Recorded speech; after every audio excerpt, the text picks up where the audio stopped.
Hello dear students, welcome to school spare. আশা করি সবাই ভালো আছো। এ পর্বে আমরা আলোচনা করব ক্লাস 6-এর ইংলিশ বইয়ের ৭৯ এবং ৮০ পৃষ্ঠার কিছু প্রশ্নোত্তর নিয়ে এবং কিছু ছকপূরণ নিয়ে, এবং আমরা সমাধান করব 10.7 এবং 10.8। চ্যাপ্টার হচ্ছে 10 এবং চ্যাপ্টারের নাম হচ্ছে the boy under the tree. চলো আমরা তোমাদের আগে প্রশ্নটি দেখে নিই। তো আমি সবাইকে অনুরোধ করবো কেউ ভিডিওটি টেনে দেখবে না, টেনে দেখলে কিছু বুঝবে না, ঠিক আছে? এটা ইংলিশ বই, যেহেতু তোমাদেরকে লাইন বাই লাইন বুঝে পড়ার দরকার আছে, ঠিক আছে? নাহলে পরীক্ষায় গিয়ে তোমাদের জন্য জিনিসটা অনেক কঠিন হয়ে যাবে। চলো আমরা আগে 10.7টা কী বলতে চাচ্ছে পরে দেখি। তো আমি এখানে আর এখানে বলতে চাচ্ছি এই প্রশ্নগুলোর আনসার দাও। সোজা কথা হচ্ছে এটা, ঠিক আছে? এই প্রশ্নগুলো আনসার দাও। তো আমি বলবো যে এই প্রশ্নগুলো আনসার দেওয়ার আগে যারা উপরের প্যাসেজটি পড়ো নাই, এই যে 10 অধ্যায় 10 অধ্যায় যে প্যাসেজটি রয়েছে ওটা আগে পড়ে নাও। ওটা না পড়লে এটা বুঝবা না। যাই হোক, আমি বুঝিয়ে দিচ্ছি এখন। আসো, প্রথম বলছে যে এ number question, who R Jahin and Jamal? জাহিনের Jamal কে? ঠিক আছে? তো আমরা এখানে আছে প্রশ্নটা আরেকবার পড়ে দেখি। তারপর হচ্ছে বি নাম্বার হচ্ছে যে what does Jahin notice while playing cricket? Jahin কি নোটিস করছে, কি খেয়াল করছে যখন সে ক্রিকেট খেলতেছিল? মানে জাহিন যখন ক্রিকেট খেলতেছে তখন সে কি খেয়াল করছিল? তো যারা রিডিংটি পড়ছো তারা কিন্তু জানো কি খেয়াল করছিল। What does Jamal usually do during the tiffin break? Jamal normally মানে সাধারণত কি করে তার টিফিন ব্রেকের সময়? যখন টিফিন ছুটিতে জামালে কি করে তখন? What is Jahin's plan to include Jamal in the game? জাহিনের প্ল্যান কি ছিল যে জামালকে তাদের খেলার মধ্যে নেওয়ার? মানে জামাল তো খেলতে পারে না মূলত তার এই ইঞ্জুরির কারণে বা কোনো একটা সমস্যার কারণে। তো তাকে খেলার মধ্যে কেমনে নিবে সেটার জন্য জাহিন একটা প্ল্যান করছেন। মানে সেই প্ল্যানটা কি তোমাদেরকে জিজ্ঞেস করতেছে, ঠিক আছে? Do you have any students who are physically challenged in your school class or school? মানে তুমি কি এমন কোনো একে চিনো, ছাত্রীকে চিনো যে মানে সে খুবই শারীরিকভাবে খুব কষ্ট করতেছে, মানে কোনো একটা কারণে ফিজিক্যালি চ্যালেঞ্জড, মানে শারীরিক ভোগান্তি আর কি তার কোনো একটা কারণে তোমাদের স্কুলের বা ক্লাসের? এটা জিজ্ঞেস করতেছে তোমাকে। এক নম্বর কোয়েশ্চেন হচ্ছে have you done anything like Jahin to make them smile? তুমি কি এমন কিছু করেছো তাদের জন্য, মানে জাহিনের মতো তাদেরকে খুশি রাখার জন্য? মানে প্রথম নাম্বার প্রশ্ন ছিল এমন কোনো স্টুডেন্ট আছে কিনা তোমাদের ক্লাসে যে মানে ইনজুর্ড ফিজিক্যালি, তো এবং তুমি তাদের জন্য কি করেছো জাহিনের মতো, এটা বলতে চাচ্ছে। ইফ ইয়েস, যদি বলো হ্যাঁ করছি আমি, তাহলে রাইট ইন শর্ট, মানে সংক্ষেপে লেখো তাহলে কি করছো সেটা। নাম্বার কোয়েশ্চেন হচ্ছে রাইট 5 ওয়েজ, 5টা ওয়ে লিখতে বলছে। You can help physically challenge students in your school. যে কোনো 5টা পয়েন্ট লেখো, মানে কিসের উপরে? মানে তোমার স্কুলে মনে করো ফিজিক্যালিটি চ্যালেঞ্জ, মানে শারীরিক প্রতিবন্ধী এরকম কোনো একটা ছেলে আছে বা মেয়ে আছে, তুমি তাদেরকে হেল্প করার জন্য কি কি করতে হবে, মানে কি কি করবা তুমি, এই 5টা পয়েন্ট লেখো এটার জন্য। ক্লিয়ার? প্রশ্নগুলো যদি বোঝা থাকে উত্তরে চলে যায়। তো যারা আমার চ্যানেলটি এখনও সাবস্ক্রাইব করো না তারা সাবস্ক্রাইব করে নোটিফিকেশন বেলে ক্লিক করে দাও, যেন যে কোনো গুরুত্বপূর্ণ ভিডিও নোটিফিকেশন তোমরা পেয়ে যাও। এবং সামনে যেহেতু বার্ষিক পরীক্ষা সব রকম সাজেশন বিশেষ করে ক্লাস 6-এর আমার চ্যানেলে পেয়ে যাওয়া, ঠিক আছে? প্রত্যেকটা সাবজেক্টের সাজেশন নিয়ে আসতেছি আমি। সো চ্যানেলটি সাবস্ক্রাইব করো এবং বন্ধুদের সাথে শেয়ার করে দাও। তো আমি এখানে বাংলা সহ লিখে রাখছি। বলছে হু আর জাহিন অ্যান্ড জামাল? জাহিন আর জামাল কার? আমি বলছিলাম বাংলা একটু আগে। বলছে Jahin and Jamal are 2 school friends. Jahin এবং জামাল স্কুলের 2জন বন্ধু, ঠিক আছে? লাল কালারগুলো হচ্ছে প্রশ্ন, কালো কালারগুলো হচ্ছে উত্তর, ঠিক আছে? What does Jahin notice while playing cricket? মানে ক্রিকেট খেলার সময় জাহিন কি লক্ষ্য করছিল, মানে কি খেয়াল করছিল, কি করছিল? উত্তর হচ্ছে while playing cricket Jahin notice that Jamal is sitting alone মানে একা একা আন্ডার এ বানায়ান ট্রি। মানে যখন ক্রিকেট খেলা চলাকালীন মানে জাহিন লক্ষ্য করছে যে বানায়ান মানে হচ্ছে যে বট গাছ, তার মানে হচ্ছে জাহিন লক্ষ্য করছে যে জামাল আর একটা বট গাছের নিচে বসে আছে একলা, ঠিক আছে? এটা আমরা রিডিং যারা পড়ছো তারা কিন্তু জানো। নাম্বার 3 কোয়েশ্চেন ছিল what does Jamal usually do during the tiffin break? Tiffin বিরতির সময় মানে জামাল কি করে? জামাল যেহেতু অসুস্থ। During the tiffin break Jamal usually sit alone under a banyan tree. তো বলছে যে টিফিন বিরতির সময় সচরাচর সে বট গাছের নিচে বসে থাকে, জামালের কথা বলতেছে। 2 নম্বর কোয়েশ্চেন ছিল what does Jahin's plan to include Jamal in the game? জামালকে খেলায় ঢুকতে জাহিন কি পরিকল্পনা করে? উত্তর হচ্ছে যে Jahin plans to play chess and make Jamal chess মানে দাবা খেলা and make Jamal count the score in order to include him in the game. বলছে প্রথম বলছে মানে জাহিনের প্ল্যান কি, যে ও তো একলা বসেছে আমার বন্ধু জামাল, তাকে আমি খেলা কীভাবে নিতে পারি, সে তো অসুস্থ। জাহিন কি বুদ্ধি করছে যে জামালকে দাবা খেলার জন্য এবং জামালকে দিয়ে স্কোর হিসাব করাতে হবে। মানে ক্রিকেট খেলায় একটা স্কোর হিসাব করার জন্য একজন বসে থাকে না? তো বলছে যে জামালও যেহেতু বোর ফিল না করে, ও যেহেতু আমাদের সাথে খেলতে পারে, সেজন্য ওকে একটা খাতা নিয়ে বসাই দিছে যে তুমি স্কোর করো। তাহলে ও খুশি হয়ে গেছে জামাল, বলছে আমাকে খেলায় নিছে। বুঝতে পারছি আমি? এবার আমরা আর কোয়েশ্চেন আরও আছে। তো বলছে যে do you have any students who are physically challenged in your class or school? কারণ তোমাদের শ্রেণীতে বা স্কুলে এমন কোনো শিক্ষার্থী আছে যারা শারীরিকভাবে প্রতিবন্ধী, আমি একটু আগে বলছি প্রশ্নে। বলছি ইয়েস, মানে একজন আছে। I have a friend name Hasib, আমার একজন বন্ধু আছে, নাম হচ্ছে Hasib, who has difficulty with vision, মানে তারও তাদের ভিজন মানে দৃষ্টিশক্তি, তার মানে দৃষ্টিশক্তি সমস্যা, মানে চোখে একটু কম দেখে। তোমার বন্ধু আর কি, তোমার বন্ধুর নাম হচ্ছে হাসিব, চোখে একটু কম দেখে। এক নম্বর কোয়েশ্চেন হচ্ছে have you done anything like Jahin to make them smile, মানে তুমি কি এমন কিছু করেছো জাহিনের মতো যে তাকে খুশি রাখার জন্য, তোমার বন্ধু হাসিবকে? যদি বলো ইফ ইয়েস, মানে যদি তুমি বলো যে হ্যাঁ করছি, তাহলে কি করছো? রাইট ইন শর্ট, মানে শর্ট করে লেখো। ও এখানে বাংলা বলে দিচ্ছি, আমি আর পড়তেছি না, আমি মুখে বলে দিচ্ছি বাংলা। উত্তর হচ্ছে yes, I have helped him read to make him smile. হ্যাঁ, মানে আমি তাকে হাসতে হাসতে লেখাপড়া সাহায্য করেছি, মানে সে যেন খুশি থাকে সবসময়। আমি তাকে সবসময় লেখাপড়া হেল্প করি আর কি, যে কোনো সাহায্য করি তাকে। কাকে? হাসিবকে। হি ওয়াজ প্লিজ টু মাই হেল্প, মানে সে খুবই খুশি আমার সাহায্যে, তাকে যে আমি সাহায্য করি সে খুবই খুশি। এটা প্লেজড, ঠিক আছে, সরি এটা প্লেজড হবে, মানে প্লেজড। তারপর হচ্ছে write 5 ways you can help physically challenge students in your school. বুঝছো বই, মানে যে কোনো 5টা ওয়ে লেখো, পয়েন্ট লেখো, যে মানে তুমি তোমার এদেরকে হেল্প করতে পারবা, মানে এমন 5টা ওয়ে লেখো যে তাদের মাধ্যমে শারীরিক প্রতিবন্ধী যারা আছে তাদেরকে সাহায্য করা যায়। নাম্বার 1 পয়েন্ট 5টা লিখতে বলছে না, একটা point. I shall help the lame students to move from here to there, আমি পঙ্গু এবং খোড়া শিক্ষার্থীদের এখান থেকে সেখানে মানে যেতে সাহায্য করবো। বুঝছো, মানে এই মানে পঙ্গু যারা আছে, মানে তারা মানে চলাফেরা করতে পারে না, তাদেরকে বিভিন্নভাবে সাহায্য করা যায়, তার মধ্যে একটা হচ্ছে এটা। এখানে শেলের মধ্যে উইল হেল্প করতে পারে, আই উইল হেল্প মানে করবো, ঠিক আছে। আই উইল, এখানে আই শেল দিয়েছি সবগুলোতে। তো I shall help the number 2 point, I shall help the visually impaired students to read and right, আমি দৃষ্টি প্রতিবন্ধী শিক্ষার্থীদের লেখাপড়া সাহায্য করবো। দৃষ্টি প্রতিবন্ধী মানে যারা চোখে কম দেখে তাদেরকে লেখাপড়া সাহায্য করা, মানে লিখে দেওয়া, কোনো কিছু পড়তে সাহায্য করা, ইত্যাদি ইত্যাদি, ঠিক আছে। নাম্বার 3 কোয়েশ্চেন হচ্ছে I shall help the dumbed students to express their thoughts, আমি বাক প্রতিবন্ধী শিক্ষার্থীদের চিন্তাভাবনা প্রকাশে সাহায্য করব। বিভিন্ন আছে বাক প্রতিবন্ধী আছে কিছু, তো ওইসব প্রতিবন্ধীদের, বাক প্রতিবন্ধী যারা আছে তাদেরকে মানে চিন্তা করতে সহযোগিতা করবো আর কি। তুমি এগুলো লিখতেছো, মানে তুমি বলতেছো তোমাদের ক্লাসে এরকম এরকম যদি থাকে তাহলে আমি এগুলো করবো। বুঝছো আমার কথা? নাম্বার 4 হচ্ছে I shall help the students with hearing difficulty to understand others instructions, আমি বধির মানে হচ্ছে যে যারা কানে কম শুনে, আমি বধির শিক্ষার্থীদের অন্যের নির্দেশ বুঝতে সাহায্য করব।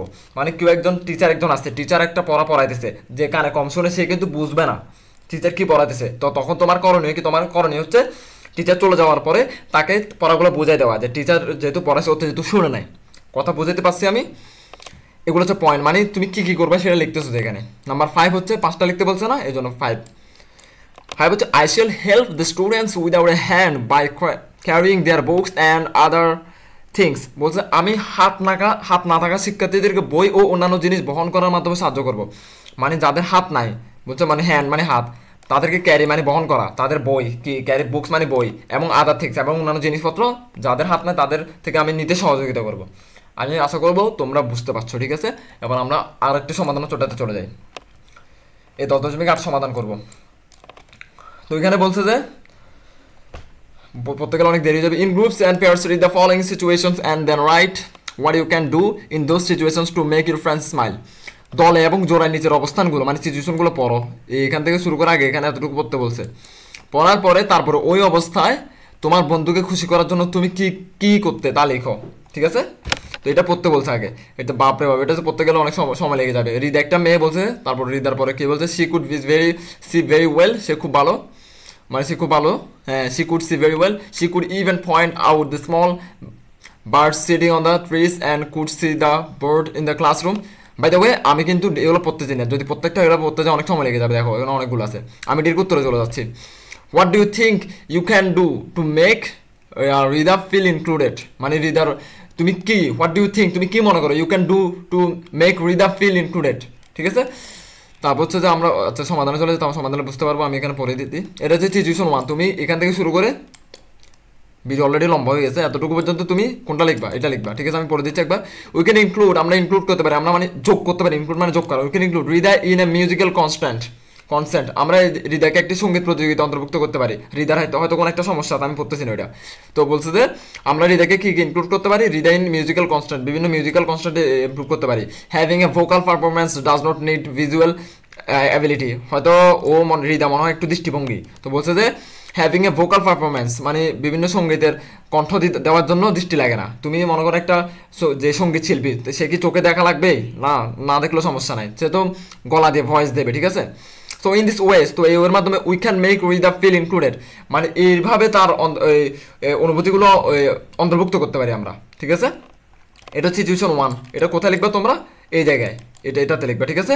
এবার আমরা সিচুয়েশন 2 তে চলে যাই। সিচুয়েশন 2 সেখানে এখানে বলছে যে একটা মানে এখান থেকে রেডিটা এতটুকু পর্যন্ত পড়ে নিবা।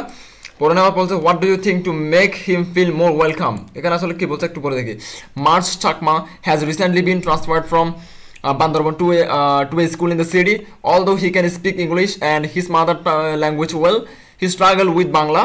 He often feels shy in his class because of his special accent. এবার আমি বাংলা ডিরেক্ট বুঝাই দিচ্ছি। মানে বলতে যাচ্ছে একজন চাকমা আছে নাকি, সে একটা স্কুলে ট্রান্সফার হয়েছে, ঠিক আছে?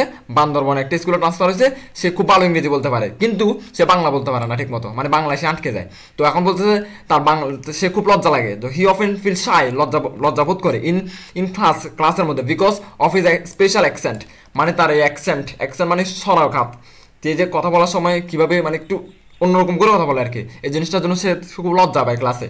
তো বলছে তোমাকে এখন কাজ দিচ্ছে যে what can you do to make him feel more welcome, মানে তুমি তাকে কিভাবে স্বাগত জানাতে পারবা, মানে কি ওয়ের মাধ্যমে তাকে ঠিক করতে পারবা, এটা বলতে চাচ্ছে। আমরা সমাধানে চলে যাই।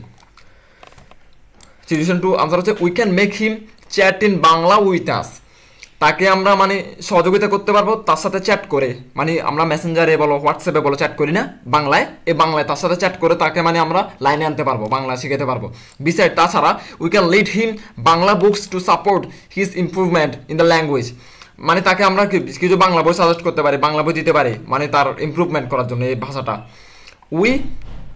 We ourselves can also learn his language and speak with him to some extent, মানে আমরাও তার মতো এভাবে শিখে তার সাথে কথা বলতে পারি, প্র্যাকটিস করতে পারি। দাস এভাবে we can make him feel more welcome, মানে এইভাবে আমরা তাকে কি এভাবে সুবিধা দিতে পারি বিভিন্ন, বুঝছো? আমি আশা করবো তোমরা বুঝতেছো। এবার আমরা সিচুয়েশন 3 তে চলে যাবো। আগে প্রশ্নটা দেখে নিই।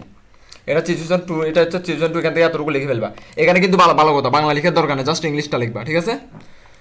সিচুয়েশন 3 আমি একবার জাস্ট স্পিডে পড়ে নিচ্ছি, বাংলাটা আমি বলে দিব। Kanko father works as a peon at the same school he attend. Kanko father's, okay, Kanko হচ্ছে একটা স্টুডেন্ট, তার বাবা কাজ করে পিয়ন হিসেবে ওই স্কুলে। His family isn't as well of as some of the other students in his class. He cannot always afford new clothes or school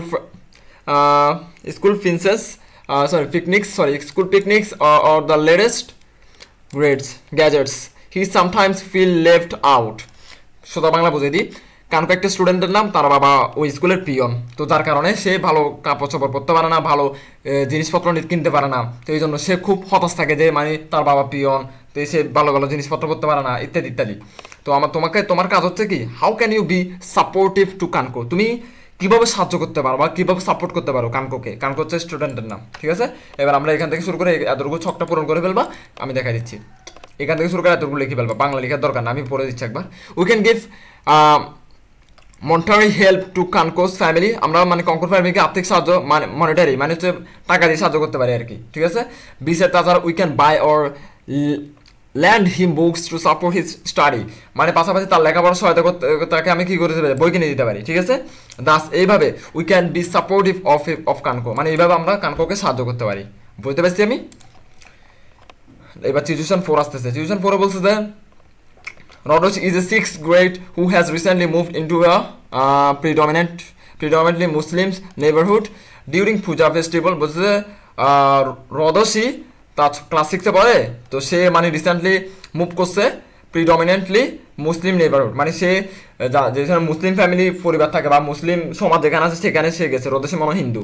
তো বলছে ডিউরিং পূজা ফেস্টিভ্যাল, পূজার সময় she miss her old friends, সে তার পুরনো বন্ধুদেরকে মিস করছে মানে খুব পূজার সময়। In the place where she use to live before she had friends from the religion, but now she feels alone. She wishes she could celebrate the festivals with everyone. So Bangla হচ্ছে সে বলছে যে রোদোশি একজন হিন্দু, সে মেয়েটা ক্লাস 6-এ পড়ে, সে এমন একটা বাসায় বাড়িতে গিয়ে উঠছে, মানে একটা নতুন জায়গায় মুখ করছে আর কি, নতুন বাসায়, সেখানে তোমাদের সব মুসলিম পরিবার, তো যার কারণে সে পূজাতে আনন্দ করতে পারতেছে না, সে তার পুরনো বন্ধুদেরকে মিস করতেছে, সে চাচ্ছে এমন কারোর সাথে এখন সেলিব্রেট করতে। তো তোমার কাজ কি এখন? How can you help him to making Rodoshi feel less alone, মানে তার একাকিত্ব দূর করার জন্য তোমার কাজ কি, এটা এখান থেকে এতটুকু লিখবা। ঠিক আছে, এবার আমরা চলে যাই সমাধানে। বলছে we can attend the religious ceremonies of Rodoshi's family, মানে আমরা চাইলে রোদসিস ফ্যামিলির সাথে মানে পূজাতে অংশগ্রহণ করতে পারি। বলতেছে যে we can also invite her to our ceremonies, তাকে আমরা আমাদের বিভিন্ন অনুষ্ঠানে ইনভাইট করতে পারি। দাস সে এভাবে শি উইল ইমাজিন মানে to be a part of us and feel less alone, মানে এভাবে সে হয়তো কল্পনা করতে পারবে যে আমাদেরকে কল্পনা করে সে আর একাকিত্ব বোধ করবে না। বুঝছো? তো আজকের ভিডিও এতটুকু পর্যন্ত। ভালো লাগলে অবশ্যই লাইক করবা, শেয়ার করবা বন্ধুদের সাথে এবং সাবস্ক্রাইব করে রাখবা। তোমাদের সাথে আমার কথা হবে পরবর্তী ভিডিওতে। ধন্যবাদ সবাইকে।